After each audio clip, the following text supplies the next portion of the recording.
আশা করব এবার আমরা এই বিষয়গুলো নিয়ে যেভাবে করে আসলে এত এত কথা বলছি, আম, সেই কথা বলাটা আসলে আমাদের জারি রাখতে হবে এই কারণে যে আমাদের আহ, আমরা আসলে ইস্যুর পরে ইস্যু এসে এই বিষয়গুলো আমরা আর মনে রাখতে পারি না, এবং সেটা দেখা যায় যে বিচারিক যে দীর্ঘসূত্রিতা সেটার কারণে পরবর্তীতে এই ইস্যুগুলো আমাদের মনস্তত্ত্বে আর থাকে না।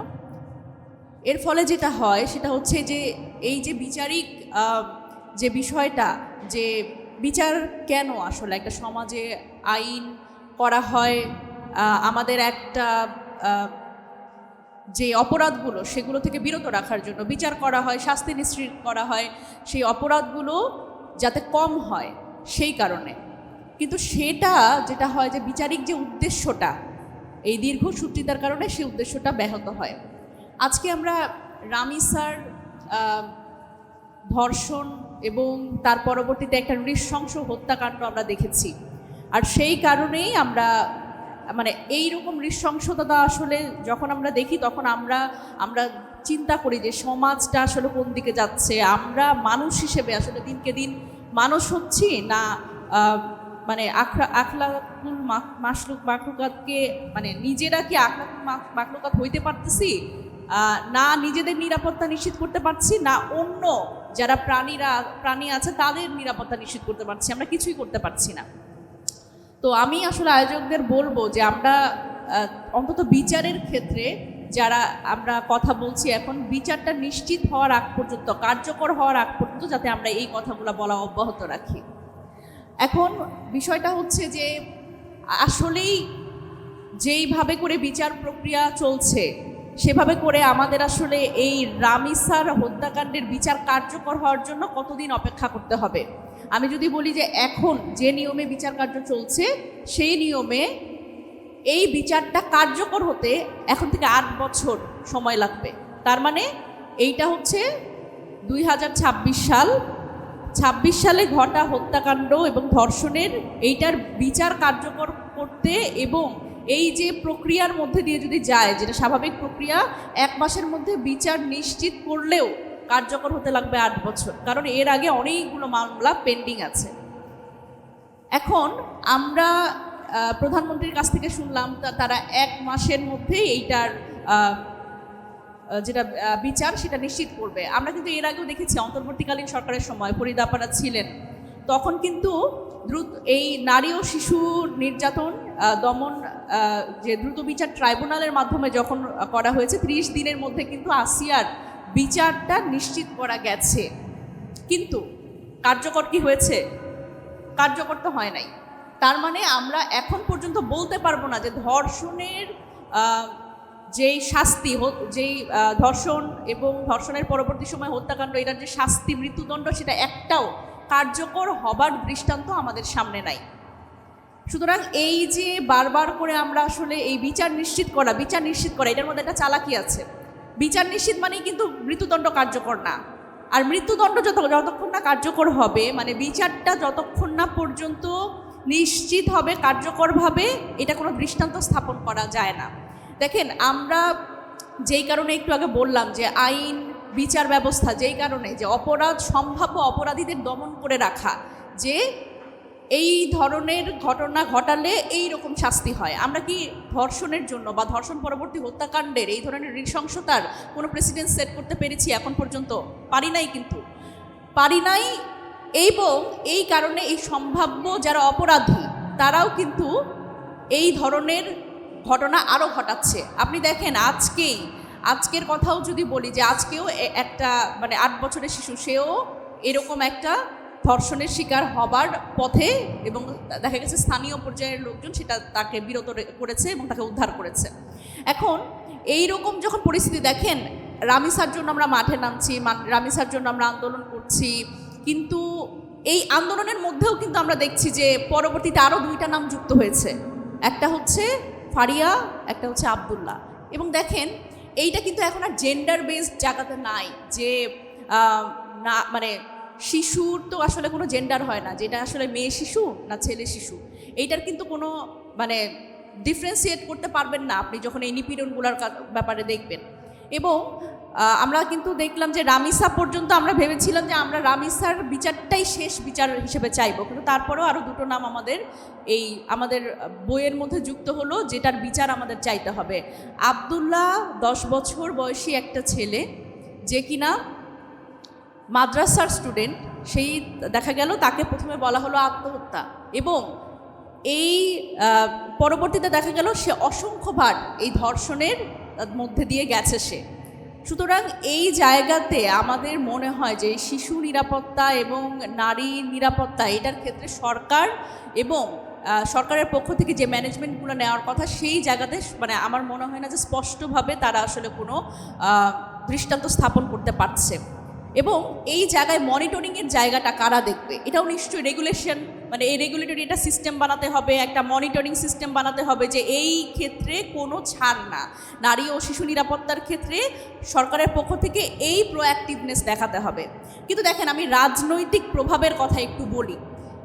যেই কনসেনসাসগুলো আপনারা দেখতেছেন সামনে আমাদের যেগুলো আসতেছে, এর বাইরেও কিন্তু প্রচুর এরকম ঘটনা গ্রামাঞ্চলে আছে যেটা আমাদের সামনে আসছে না। কেন সামনে আসছে না?